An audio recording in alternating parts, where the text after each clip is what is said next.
Good afternoon. If you can hear me, do let me know so that I can begin. It's about 3 p.m. so I think we should be starting the session now. So hi, good afternoon. My name is Dr. Gauri Kulkarni. I'm a practicing family medicine specialist here in Bangalore. I've been practicing since the last 12 plus years now. I'm also a certified counselor and I have special interests in geriatrics and palliative care.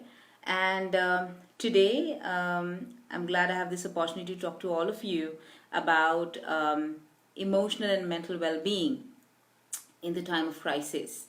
Now that we are facing the crisis around us of the COVID-19 infection, and we are seeing increasing numbers day in and day out, I have a lot of patients who are calling in and talking to me about how difficult it is getting for them in terms of the whole change or the whole shift in their lifestyle, in the way they are living, in the way they are having to communicate, in the way they have to deal with their families, their work. So there are a lot of these changes that have come in, and they have come in a very short span of time.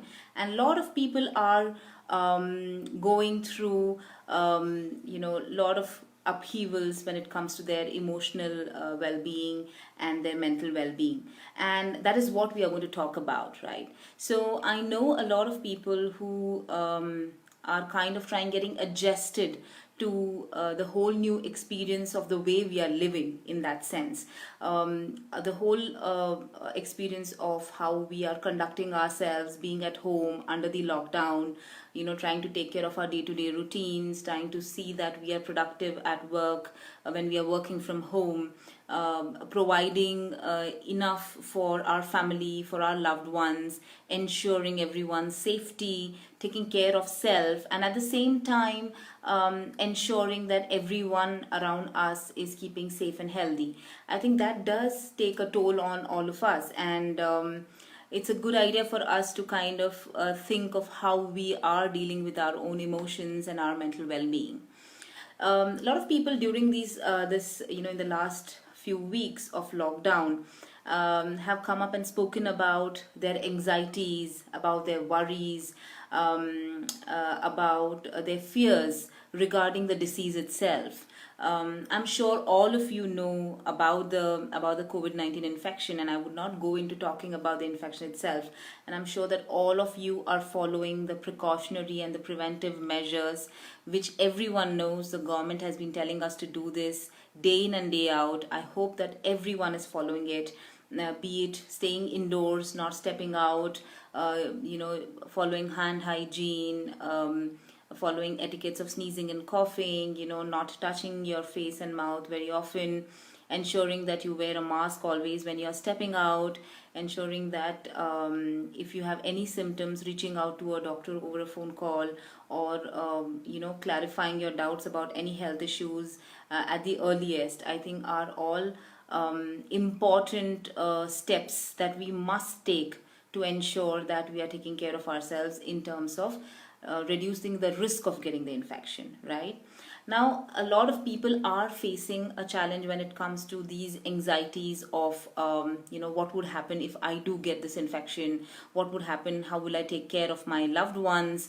People are worried and are fearful that what if it does happen and I need to go to a hospital and I would be left alone, or there would be nobody to take care of the family behind. So these are valid worries. A lot of us are going through these worries and anxiety about the uncertainty. Why do these worries and anxiety come in our mind space, right? Because there is so much of uncertainty around the whole the whole infection that is, the pandemic that is spreading in. We are not sure of how long this is going to run, or how bad the infection is going to be. We have seen the spread of the infection. It is such a contagious infection, so we do not know when it is going to come. And when uncertainty comes in front of us, we tend to react by feeling anxious, by feeling worried, or having a fear inside us. A lot of times this uncertainty also crops up from a feeling of not being in control, right? So usually in our day-to-day lives we are very much in control. We know what we are doing, how much we are supposed to do, or what are the next steps to be taken. But because there has been a sudden change or a paradigm shift in the way we are living itself, there is a lot of sense of loss of control, right? Because we do not know, we can't step out, we can't do a lot of activities that are very common to us or that are very easy for us, but now we have to think 10 times before doing that activity. So naturally that sense of loss of control also brings in this feeling of anxiety and this feeling of worry. A lot of times these are the reasons why there is this emotional upheaval that comes in. A lot of people who stay alone, or stay away from family, like it could be that you are bachelors, or you are staying in a PG, or you're staying in a city whereas your family is way back in your hometown. That also brings in feelings of loneliness, feeling of boredom, feeling of helplessness at point in time, and that those feelings are also quite common in a lot of people, right? So a lot of people also feel guilty if they are the reason for ill health of people around them. Sometimes it can also make us emotionally feel very angry about the situation as well, because of the lack of control that we have on it, right? Sometimes we do feel like that because we don't have we don't have a sense of what we can do to make it better, right? So these are the kind of emotional upheaval and emotional discomfort or distress that one may go through in a situation like this, right? And it is important, the first step to emotional well-being is to ensure that you acknowledge that it is happening to you, right? I think accepting what you're feeling is a good idea.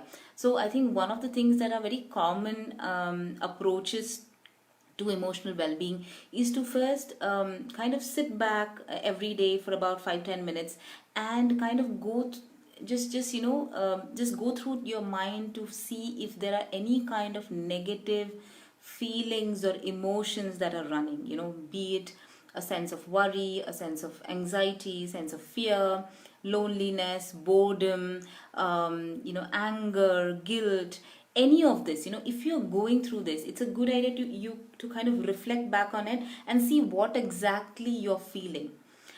Why is it important? When you acknowledge your feeling, it is the first step to try to bring in a solution to it, right? A lot of times we feel a lot of things and then we just kind of feel frustrated and then bring it out on our loved ones, or it comes out in the way we work, or way we deliver our duties around us. So the first step to emotional well-being is to be aware of what kind of emotions you are feeling at that point in time, and if these are negative emotions, then with the awareness, it's a good idea for you to start seeing what can I do about this, right?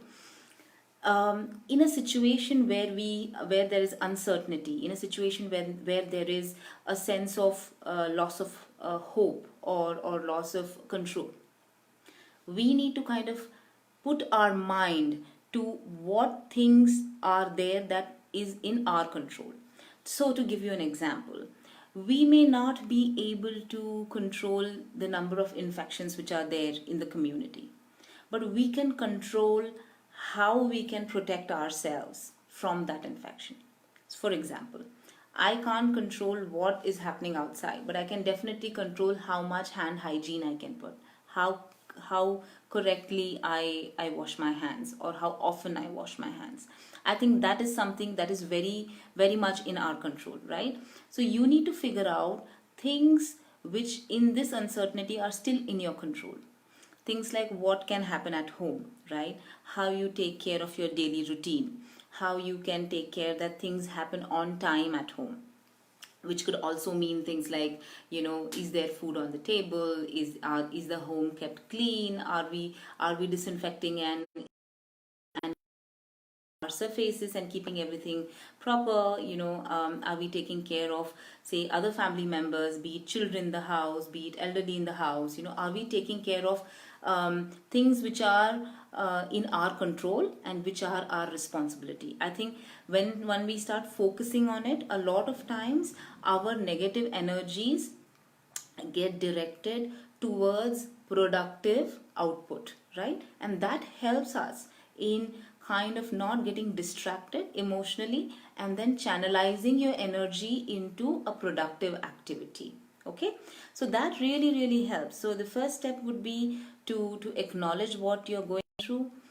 Second step is to try and figure out what you can do about it, and then third step could be to just channelize that energy into some more better productive activity to help you to get through the day, right? The other things that a lot of people mention is that, you know, there is this sense of fear that is coming in with the current situation. And that's perfectly true. One of the things that I would want to tell everyone is that it is all right to accept that something like this is happening, okay?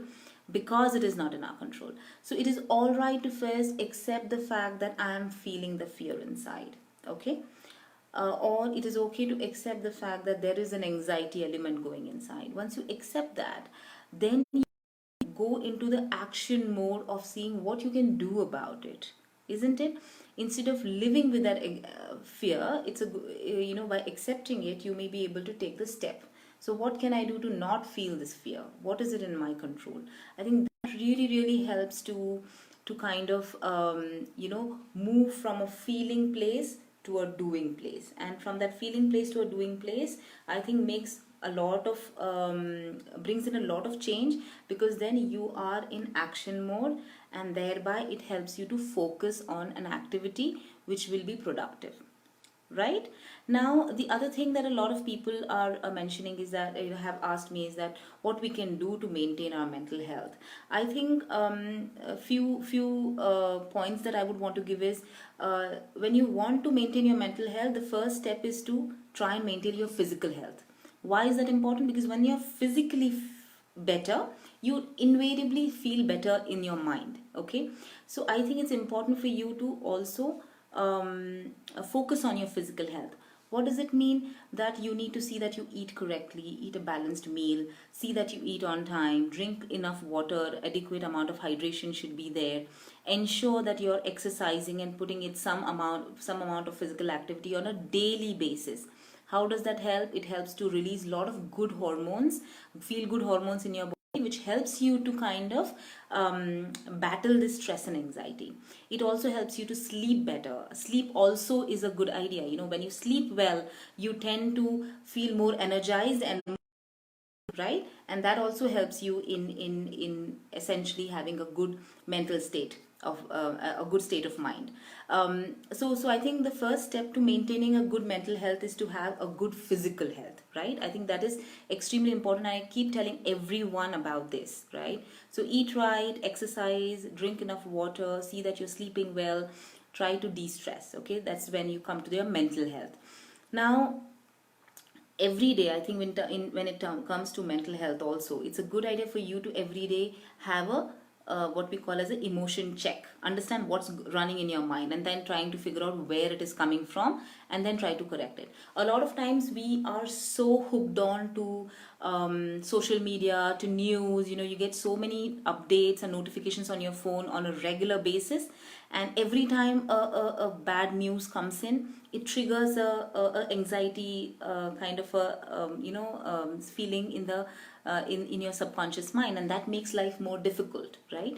So it's important for you sometimes to just switch off. It's okay for you to kind of say no to notifications, or mute your notifications for that matter, so that you are, maybe you can I'm not saying you should not be connected. You know, of course you need to have enough news so that it helps you to be well informed, but that doesn't mean you have it every single time, because that can be really distracting and can cause you a lot of emotional turmoil. So that is something that you can do to maintain your mental health. The other thing that you can do to maintain your mental health is try to have a routine in life. All of us, you know, most of us are sitting at home, right? We are in the lockdown, we are working from home. Most of us have not stepped out, but that doesn't mean that it has to stop you from maintaining a routine at home. What does that mean? get up on time, do your morning chores, see what has to be done at home. If people are cooking, if you have to clean, you have to get your things ready for before your work time. I think these are all important things. Ensure that you follow a routine. Okay. Ensure that I think if you had to go to work, of course you would dress up and go to work. Ensure that you do that even now, because if you have to log on and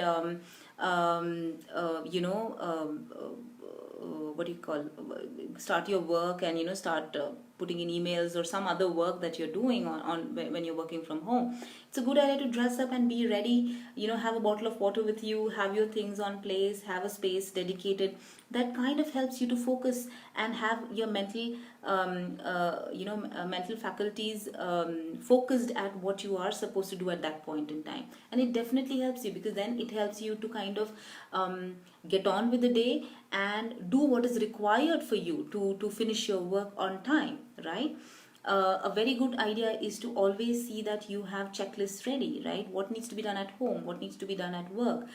Have things written so that at the end of the day or at the beginning of the day, you have enough material to work on, and then you can kind of see how much you have accomplished, and that gives you a sense of achievement. It gives you a sense of purpose of what you need to do, right? That also helps you to keep your mental faculties up and about and running, and it also helps you to feel a sense of, or give you a sense of purpose of what you're doing, right? So these are the few things that you can do to ensure that you maintain your mental health. I think the most important thing that I usually tell everyone is to ensure that you stay connected, right? Now, these are the times when you are staying indoors. You do not have much human communication, like if you had to go to work, or if you had to take, say, take the auto or the train or the bus. You would be in so much of human interaction. You would have to go to the shopping mall or here and there. Now the human interactions have reduced so much. This is the time when you ensure that, maybe at the cost of sounding like you're over communicating, but it's all right, it's okay to over communicate. Ensure that you are in touch with your loved ones, your family, maybe your parents who are away, or your family if they are away. Ensure that you are in touch with your colleagues. You have enough meetings, you have enough phone calls or internet video calls and meetings set up, so that you communicate enough for you to feel connected and feel social, right? Reach out to people you have not reached out, maybe your school friends or your college friends or your ex-colleagues, whatever it is that helps you to kind of stay together and stay relevant in this time. I think it helps. That also helps you in maintaining your mental health, mental peace, right? The other thing that I advise a lot of people is to ensure that you do things which give you pleasure, right? And that is not just about now, but I think every single day. Pleasurable activities could be things like, if you love to read, you love to dance, you love to listen to music, if you love a specific art form or you're creative about something. It could be just spending time with your children, right? It could be anything that makes you feel happy. I think it's important that you ensure that you do such activities at least 15 to 20 minutes every day. How does that help? It helps just like how exercise helps. It helps to release a lot of good hormones in your body. It makes you feel happy, and it helps your brain and your mental faculties to work well. So it's important that you invest that time for yourself to ensure that you're feeling much at peace mentally, and you're feeling much at peace emotionally as well. Okay. Now there have been a couple of other questions that I have seen that have come up. Is how do we there's a question which is written here, is that how do we take care of and avoid getting depressed, or how do we avoid depression? Yes, it can happen, right? When we are lonely, when we are when we don't have anyone to talk to, one may have a tendency to feel depressed, right? So if you are feeling low, if you're feeling sad, it's a good idea for you to ask two questions to yourself, right? One is that, are you not enjoying even things that you would want to enjoy, right? Like suppose you used to enjoy watching movies, and you are not able to do it. You're not able to enjoy it. It's something that you need to kind of look at. Or if you have been feeling consistently low and sad and depressed for the last 2 weeks, I think it's a good idea for you to reach out to somebody and talk about it. But yes, it's quite common to sometimes feel low and sad, right?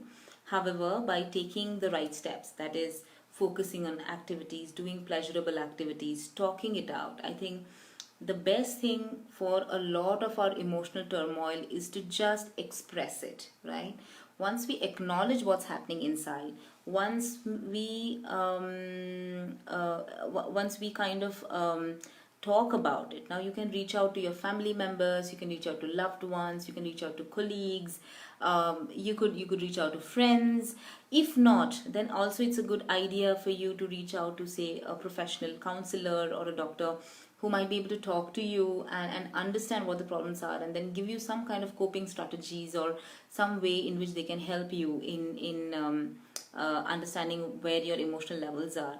And once you do this, a lot of times just unburdening and venting it out makes you feel better, and helps you to focus better on activities that are more, that may give you more pleasure, right? A lot of times people have talked about poor sleep pattern, and yes, that can happen. And hence it's a good idea, for because we are in a lockdown, we are at home. A lot of times the boundaries between work and home can be quite blurred, right? I know a lot of people who end up opening up their laptops on their bed and start working, right? Now, though, yeah, for few people that might be the only place that they have, but a lot of times, if you have a space at home that you can call as a dedicated space for work, be it could be a desk, a chair, or even a simple place to sit at one place, I think it's a good idea to do that, because it helps in kind of focusing yourself, right? Along with that, I think it's important that you have a routine in place at home, when it comes to finding when you're going to start working, when you're going to stop working, right? And then what are the other activities that need to be done to keep the house running about. How does that help? It helps so that you can have that diversion, or that division or compartmentalization of the two things, right? It helps in helping your sleep also, because a lot of times people would be on all the time, logged in. They would be seeing emails on their phone, or they would be seeing some other kind of notifications or social media posts that they may be seeing, and that kind of really doesn't help you in the long run, because what happens is that the light which emits, especially in the night time, and it falls on our eyes, it tends to keep us awake, right? It's because of a hormonal change. There's something called as a hormone called as melatonin that is required for you to sleep. But when there is a lot of light around, this hormone is not released, and then you don't get sleep. So switching off from your electronic gadgets at the right time, in the evening, from the evening hour onwards, is a good idea for you to get into the mode of sleeping. A lot of sleep hygiene techniques that you can follow, maybe having a warm bath, having a warm glass of milk, having good meal at night, picking up a book to read, just doing some progressive muscle relaxation, doing some deep breathing, or listening to some soothing music usually helps in getting a good night's sleep.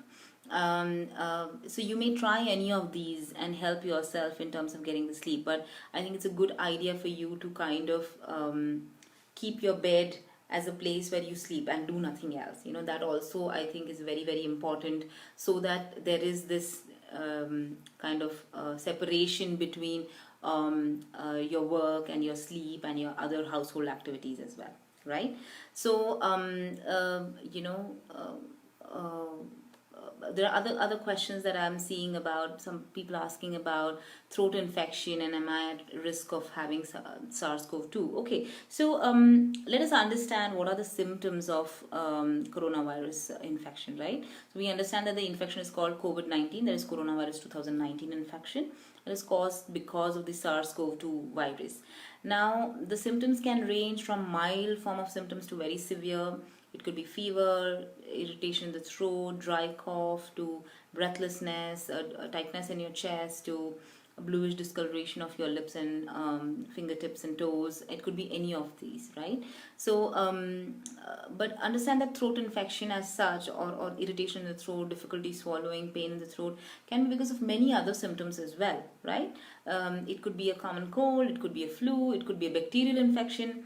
So it's very difficult for us to understand and kind of delineate between the two. The most important question that we would ask you is, have you traveled recently anywhere? Have you been in touch with somebody who might be a suspected case, or around or in a hot spot or a zone where there are a lot of cases that are being seen in India? And if yes, then it's a good idea for you to get yourself tested. So my advice to you would be, talk to a doctor online, pick up a consultation with somebody online so that you can discuss these things in detail with the doctor, and then the doctor can help you to take the right steps from there on, right? But any which way, I think if you have any kind of infections of the respiratory kind, it's a good idea for you to isolate yourself any which way, because even if it's not a COVID-19 and some other infection also, we do not want it to be spread to other people in your family. So it's a good idea for you to isolate yourself, take care of yourself, ensure that you take some simple symptomatic medications, and talk to a doctor online so that they can help you as to telling you what needs to be done further from here. All right. So people also spoke about mood swings. I think that happens a lot, right? When we are anxious, when we are fearful, we tend to have a lot of emotional turmoil and mood swings happening.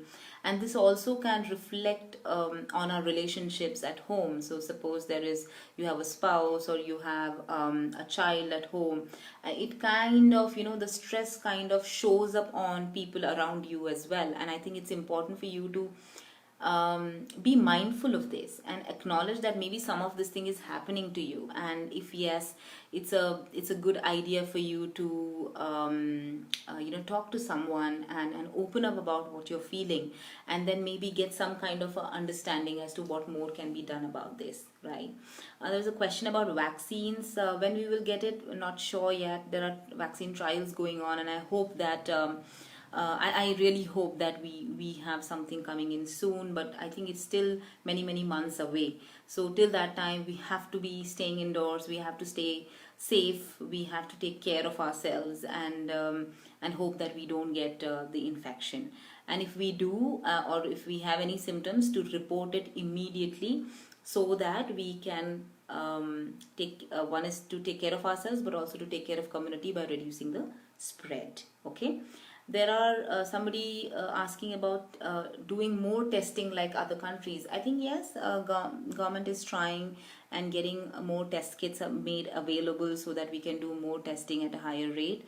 But we need to also understand that everything comes with a price, and I'm sure that our government is doing everything that is needed to ensure that the rise in increase in the case rates are controlled.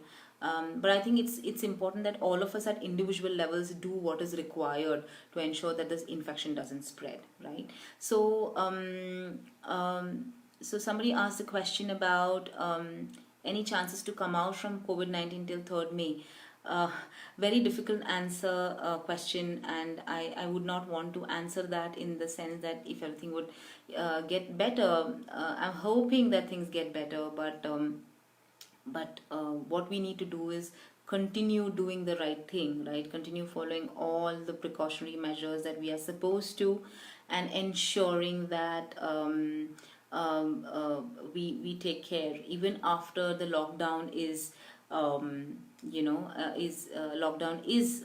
kind of taken off. I think our precautionary measures never ever stop. They don't stop. Okay, it will not stop for some time at least, right?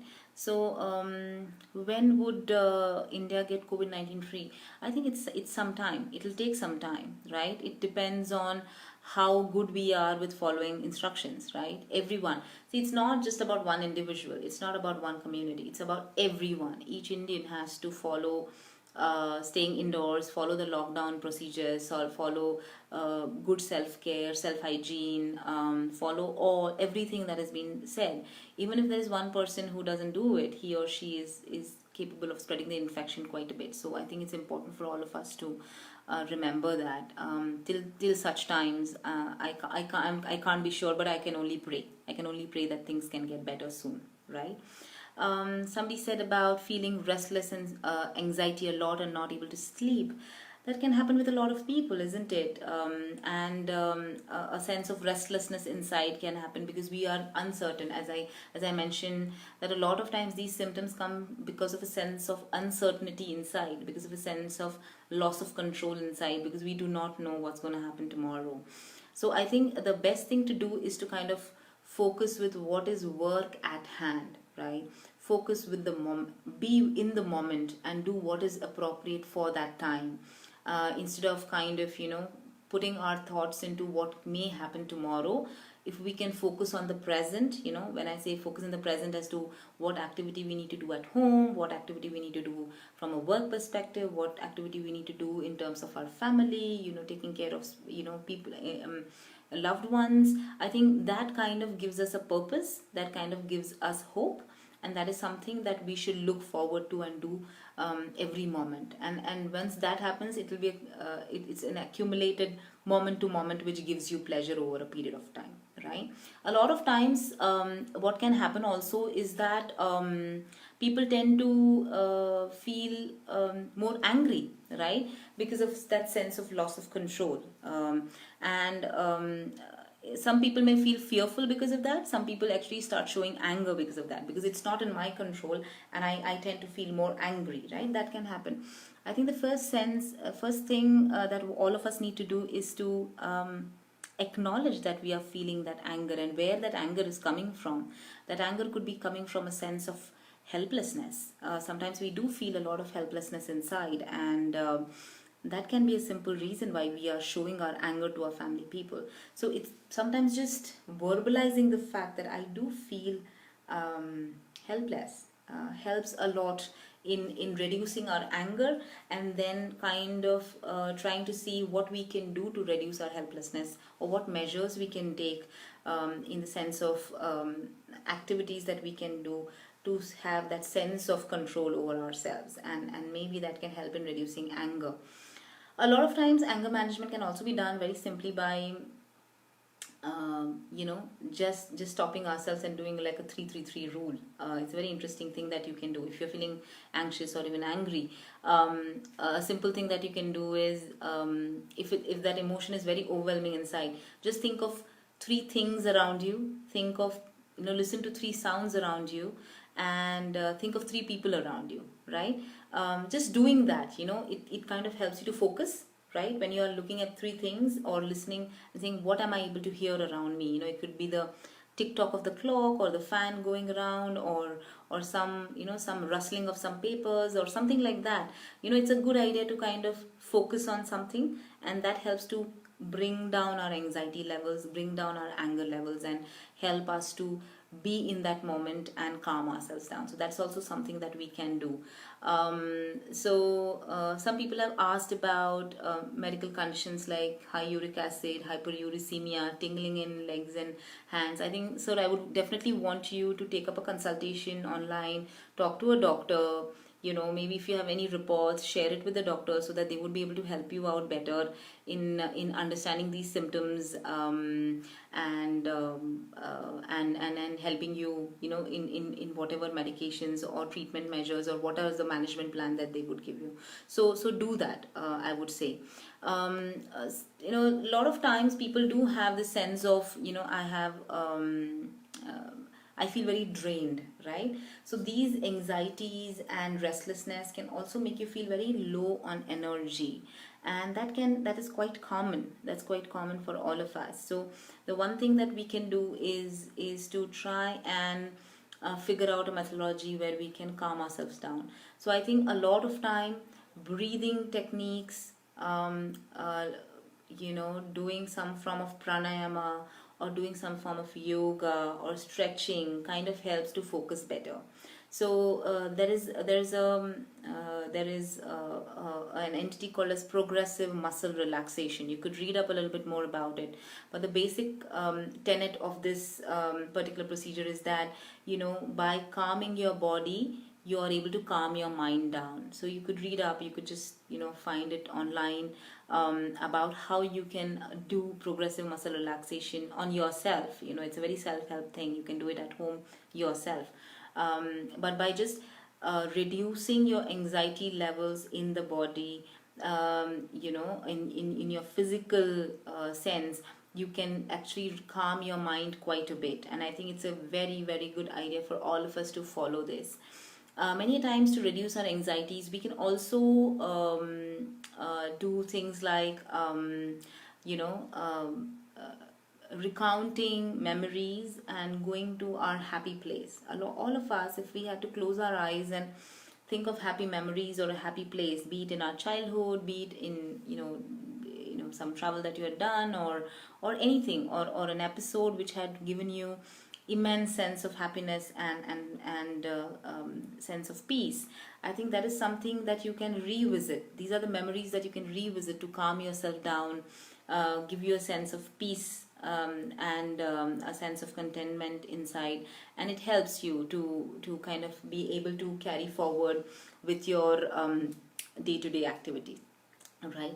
So there have been other questions which have come in about how do I manage all of this when it comes to work, right? So there are a lot of increasing work levels, and how do we manage to be productive at work?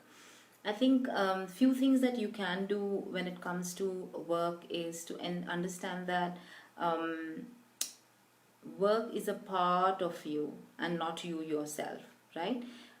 So give work the same kind of dedication and the same kind of involvement that you did when you were going to your office, right? So if it means you had a 9 to 5 job and you would leave your home at say 8:30 to be at work at 9, you should be ready by 8:30 at home even now. If you have to log in at 9 o'clock, see that you have done all your other chores in time to be able to dedicate your work time accordingly, right? So that is very, very important. Secondly, as I mentioned, I think there is no reason why you should not do what you're supposed to do. That means you can you if you want, you dress up to go to work, you do that. If you have to have get a dedicated space at home for work, that is something that you should do. Have whatever you require at work at your place, in your hand, which means it could be your, say, a pen or a diary or your laptop or your phone or your charging point, water, whatever that is, so have that in place. That also helps you to kind of have a sense that I am at work now. I think announce and has set expectations right. A lot of people feel that when they are coming on, especially for people who have children at home, and it tends to have a kind of a sense, oh, I'm on a call and I may get disturbed, and it's not easy to balance, when it comes to having other loved members at home, and they also need to be catered to. So I think it's perfectly all right, because I think people understand that you are working from home and you do have a life which is at home. So set expectations right when you are on a call, and say, well, there might be some kind of a interruption that happens, and I'm sure that when this is announced in advance, people do understand it and people do accept it as well. So do not worry as much, as long as I think the two tenets that I would give is over communicate and set expectations right. If you over communicate and set expectations right, I think that really, really helps you to get on with your work, right? The other thing is, I think, making a checklist. I think that really, really helps. I think either you do it the previous day or the same day early in the morning, like when you are at the beginning of your work day. Why it is helpful? Because it definitely gives you a purpose. Like if you have 10 things written and then you're able to even finish 5 of them, you know that you were able to accomplish something, right? And there is a tangible outcome that has come out of your work time, right? Instead of instead of just feeling, oh, I sat at home and I did not do anything, and that kind of sense comes in. It's a good idea for you to kind of have that written down. It also helps you to focus better, right? And be more productive. It also helps you with time management, because then you understand that, okay, I need to do these 10 things. These 10 things would require so much time, and then helps you in setting expectations, right, for people for whom you might be delivering these the tasks that are given to you. So those are the kind of things that you can do at workplace. A lot of times your work might also be dependent on others, and we are not sure, a lot of times you may have to get work done from others. So I think it's there also, I think expectation settings really work, so that you can get everyone to be on the same page, understand that what is most important, what is priority, and then help you, because there could be 10 things, but then there are two which are extremely important.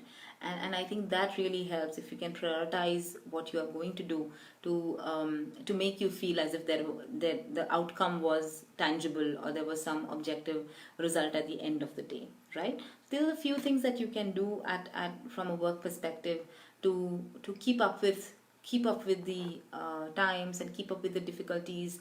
I won't say difficulties, it's challenging, but I think it is something that can be very well done if you have everything in focus, and work around it, right? So somebody asked a question about, if you are caught with cough due to corona, will it be continuous or only sometimes? Well, the symptomatology of the COVID-19 infection can be quite varied. Some people have very mild form of infection, whereas mild fevers, off and on cough, dry cough with some throat irritation or soreness in the throat. People can have very high grade fevers, very bad dry coughs, to the point of feeling breathless and tightness in the chest. So it can be quite varied. If you think that if you have a cough, that the first thing that I would recommend is that you talk to a doctor. The doctor would help in classifying what kind of infection it is. How do we help that? By asking you specific questions like, do you have any kind of other illnesses? Like a lot of times people who have other form of illnesses, such as say diabetes or hypertension, or heart disease, kidney disease, they tend to be at a higher risk of getting this infection, also more complicated form of infection. So the doctor may ask you certain questions like this. Doctor would also ask you about your travel history, contact history. Have you been, where do you stay, are you in a hotspot area, have you heard of any cases in your area, and what has been done about that? So those kind of questions really help us to understand if the cough is because of a COVID-19 or not. If your symptoms are worsening, then the doctor would ask you to get your tests done, and then there are designated government hospitals and areas, and ICMR recognized laboratories as well, where the tests are being done. So they will guide you to it, and all this information the doctor would have. If not that, then you can go to the Ministry of Health and Family Welfare website. Everything is available, every information is available there, very clearly given. We have enough helplines for each state, and government is doing a wonderful activity for that. So I think it's you need to just seek that information online, and you will have ready answers to that as well, right? There was a question on how much time any depression patient recover, as they have been suffering for more than 4 years. Yeah, depression can be difficult, isn't it? I think depression has a biopsychosocial kind of illness, right? It has a biological entity where there is reduction in certain neurotransmitters or hormones in the brain. There is also a mental health angle where there are certain reasons why depression can set in, or there are triggers or precipitant factors or life events which can lead to it. That needs to be focused on. And of course, there's a social element to it, of what depression can lead to and result in for that particular person. So I think the treatment line, or the way we manage depression, has 2-3 things, right? So it depends on the severity of depression. It's a good idea for you to talk to a counselor to understand that, and the counselor would be able to then help you to kind of see how severe it is, and if yes, depending on that, you may require counseling or psychotherapy intervention. There are certain other interventions like CBT or EBT which can be done. But sometimes you may also require a combination of medications along with psychotherapy, because sometimes psychotherapy alone may not work. So I think if you have been having depression for a very long time, maybe it's a good idea for you to revisit the diagnosis, figure out what is going to help you. Are you on medications? Do the medications need to be changed? What kind of psychotherapy has been tried? Have you been in therapy and for a long time to see any observable changes? These are the questions that I would want to ask, and I'm sure that you will be able to fight through it. It's not very it's not something that you can't win over, in my opinion, but it's something that we need to work to win over, right? You cannot expect that it would just go away one fine day. You need to work at it, and I'm sure that if you reach out and take help, it is very much possible for it to get better. So yes, so talk to get online, maybe talk to a counselor to begin with, and then accordingly, if required, medications can be given, and you can be definitely helped to fight against the depression. It is absolutely possible, right? So going on to as I was mentioning, right, a lot of people are asking questions about how can we get this feeling that there could be a reason that I'm going to get the illness. A lot of people are overthinking about it, right? A little bit of a irritation in the throat or a little bit of cough, and you think that, oh my god, I'm going to get this infection and I may die. That sense of a doom kind of a feeling a lot of people are going through. I think a lot of times it's a good idea for us to use a method called as challenging our thoughts. If you do get a negative thought, it's always a good idea to challenge it and say that, oh, is it always true, or maybe it may not be always true, and then find what is the alternate to that kind of a negative thought that you're getting. And many a times that itself helps us to kind of break the chain of overthinking and break the chain of this feeling of sense of doom, right? There's a question which has come up here saying, do you think it's a natural virus or it is a bio warfare? I do not want to get into that, because what I know is what this infection is about and what it is doing to all of us, and I can help you with those questions if you have any.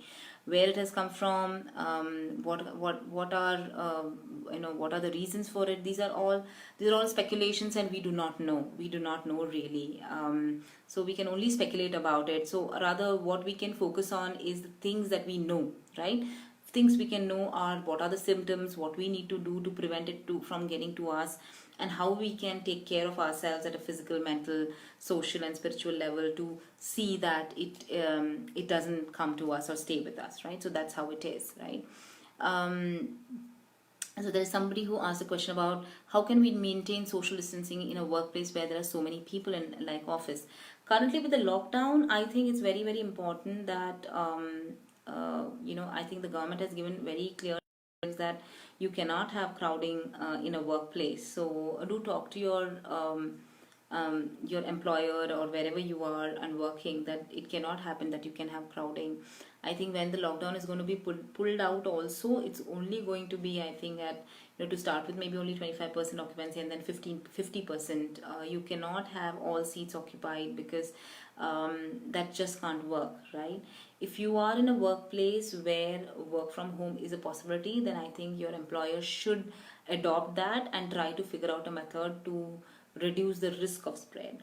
If your work is of a kind where you have to be in a office kind of a setting, if that is, or a setting where you have to be there with other people, then I think the employer has to take enough precaution and preferably have less number of people at the workplace. I think that's extremely important. So I think not more than 50% occupancy is the best thing to do, in the best interest of everyone, because the lesser the people, the lesser the contacts, the lesser risk of picking up the infection. So I think it's extremely important. Keep distance away. If you're going to work, my sincere request is to use a mask, right? Whatever kind of mask that you get.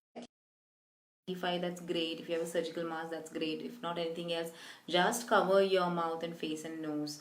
I think it's extremely important that you cover your your face ensure that there is lesser amount of touch to your face. Secondly, if you're using a good like a N95 or surgical mask, there will be some protection from the virus or the bacteria around you, or the pollutants around you as well. So do that. I think it's an important thing that you use a mask, you use and have lesser amount of people working, right? So somebody asked that they are working in a construction field with more than 5,000 laborers, and yes, that's a difficult one, right? And that is the reason that stopping work also is not something that we can do, because we need to have work, and we need to have and these laborers would also need to have food on. So, what I can say is suggest to you is that ensure that all these laborers are first screened every day. Ensure that none of them have fever or any other symptoms. If they have any symptoms, don't get them to workplace. Any kind of symptoms, just don't get them to workplace. Secondly, see that they are all provided with masks and they use it properly, right? They are provided with gloves if possible. See that there is enough hand hygiene maintained at the workplace, and I would suggest have lesser number of people, have at least 25, only 25 to 50% people at the workplace. I know the work would be slower, but I think it's in the best interest of all those people and you as well, when it comes to the workplace, and then a crowding that can happen at the workplace, right? About transportation also, it's I agree, not a lot of things may not be in our hands, but what is in our hands is that you can use a mask, use gloves, use hand hygiene. See that you do not touch unwanted surfaces. If you do, keep sanitizing your hand. If you have anybody around you who's sneezing or coughing, tell them to get back home. If you have any symptoms, do not step out. These are the things that are in our control, and we should do that as much as is possible, right? There's somebody who asked about obsessive compulsive disorder. Obsessive compulsive disorder is a mental health issue wherein people have either obsessive thoughts about some or the other. It could be anything, any obsessive kind of thought, wherein the thought goes and runs in your mind regularly, day in and day, and leading to a compulsive act, right, wherein you may have to do some activity to relieve you out of that anxiety of that obsessive thought that is running in your mind. And it's quite common. OCD is quite a common disorder, and it can be very well treated with medication. People have shown a remarkable improvement with medication and with psychotherapy both. So I think the treatment goes hand in hand. A good idea for you is to that if you know somebody or you yourself are having the symptoms, and if you think that you have OCD, it's a good idea for you to get to a psychiatrist and get yourself diagnosed correctly before the treatment is itself started. So that helps you. So easiest thing that you can do is at least talk to a psychiatrist over a video or a call, and understand that if these are the symptoms and what needs to be done, and I'm sure that they would be able to help you out from there further on. All right. So I see that we are nearing the close of the timing, and I would want to take up a few more questions. I think someone asked about how to maintain concentration in work. I think yes, a lot of times because of these anxieties and worries, we may not be able to concentrate well. I think the first and few as I mentioned before as well, I think getting a checklist ready is one of the simplest things that we can do. My usual, if you are a person who has like a regular 9 to 5, 9 to 6 job, my usual advice to most people is that you create your checklist the day before, right? So you already know that what you need to do tomorrow, and that really gives you a sense of peace that I know what's happening here, right? So I think the simplest thing that you can do is create your checklist, or these are the 5 things that I need to do. It could be the same thing every day, right? It's possible that you might have to do the same activity every single day, but then write it down every single day.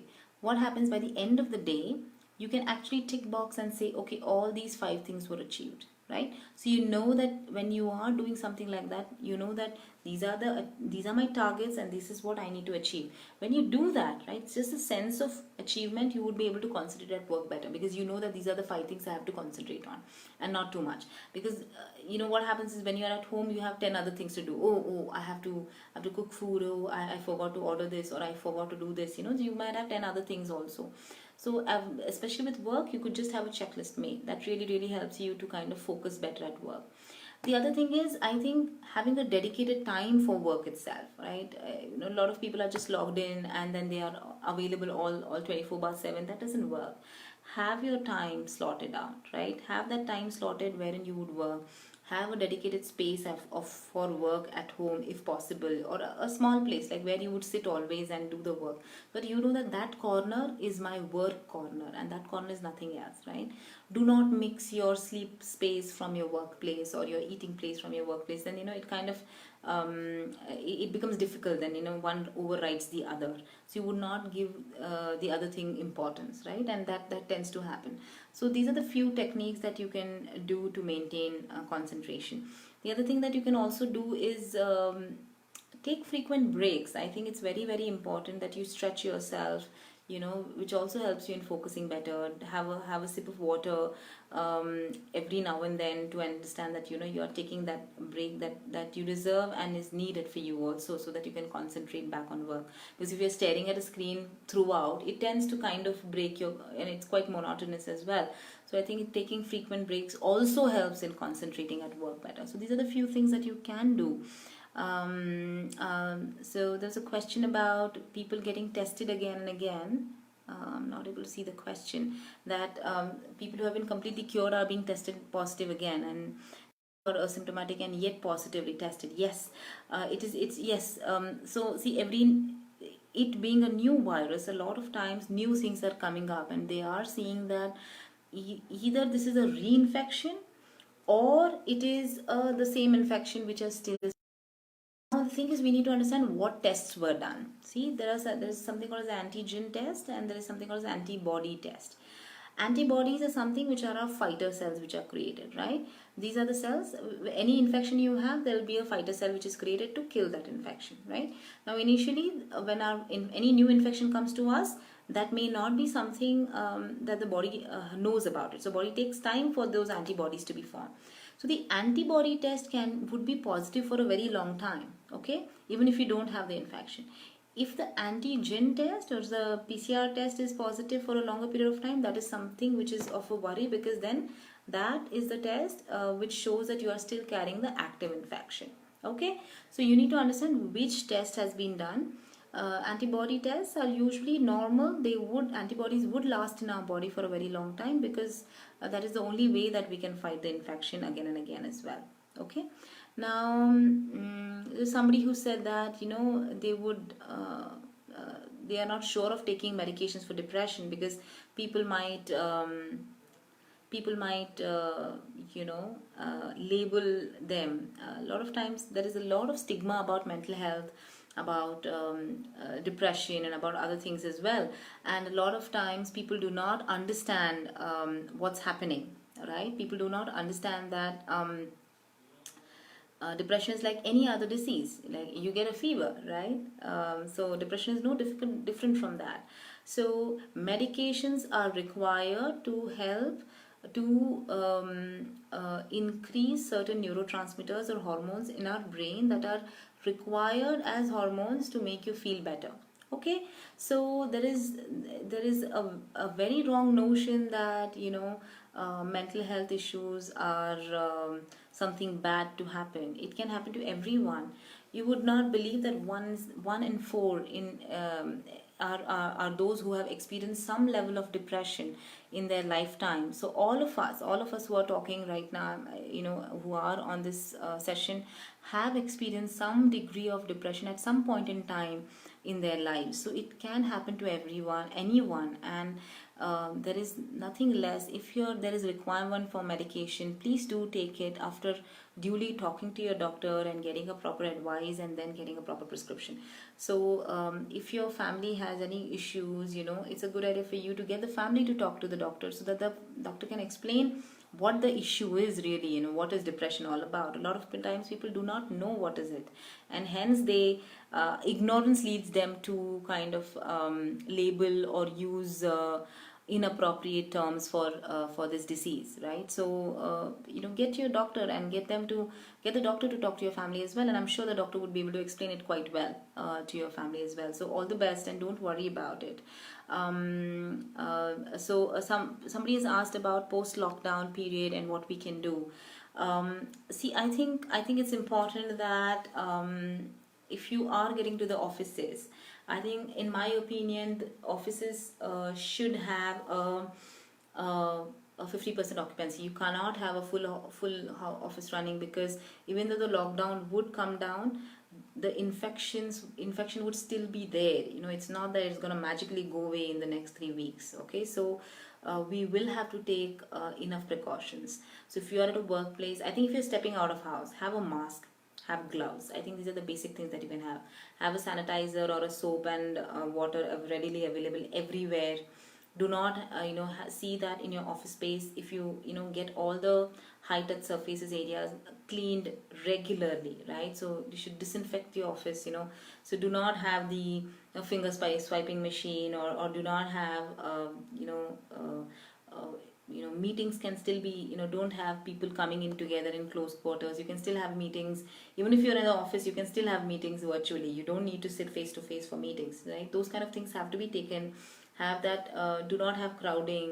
If you have a cafeteria kind of approach, see that everybody has social distancing is maintained. Even then, like if you have lifts in your office spaces, see that not more than 3 people are in the lift at any point in time. You can't crowd, right? So that is extremely important. See that you keep up with your immunity. I think one of the other things that I did not mention before is that with all of these things, right, it's an important thing that you up your immunity enough so that hopefully you don't get the infection. If you do, you are able to get better quickly. So eat right, keep exercising, de-stress, sleep well, drink enough water. Those are the things that you must do to keep up with your immunity. Have vitamin C rich foods, zinc, magnesium, things like that, which will help you in boosting your immunity. So those are the things that that you can do over a period of time, right? So that it can help you to be ready when the lockdown does get over, right? So somebody asked how many days we can see the full symptoms of COVID. So see, the incubation period of COVID is anywhere between 3 to 14 days. So we do not know, but usually the main symptoms do start within day 4 to day 7. So you may see the symptoms. The worsening of symptoms depends really on how you are able to fight the infection. But usually people take anywhere between 2 to 3 weeks for a complete recovery of symptoms, and sometimes even longer for them to be negative from a test perspective as well. So I think every person is different, but on an average, start of symptoms happen between 4 to 7 days following exposure, and can continue up to 2 to 3 weeks as well. All right. So the other thing that we can, I would want to conclude by saying that take care of yourself. I think do what is in your control. Count your blessings, right? Keep up a gratitude journal. Think of all the good things that are coming your way.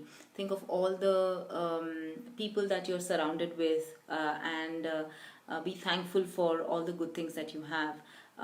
Keep away from news a little bit, so that you don't get overwhelmed with all the negativity around you. Have focus on your day-to-day activities. Ensure that you keep up with your work schedule, keep up with your home schedule. Ensure that there is enough division of labor at home if there are more than one people at home. Ensure that everybody pitches in into activities so that there is a sense of harmony at home as well. Spend quality time with people who most matter to you. Ensure that you are in touch with them regularly. Follow all the precautionary measures that have been told time and again. Do that enough. See that you are from a health perspective, you take care of physical health. Eat right, have a balanced meal, ensure that you sleep well, exercise regularly, drink enough water. Do all the right things that are required to keep up with your lifestyle and your health. Stay healthy, stay safe, stay smiling, and I hope that we are all together in this fight, and we can all take care. And I'm hoping that we can come out as winners in this crisis. So take care. Have a good day. Bye bye.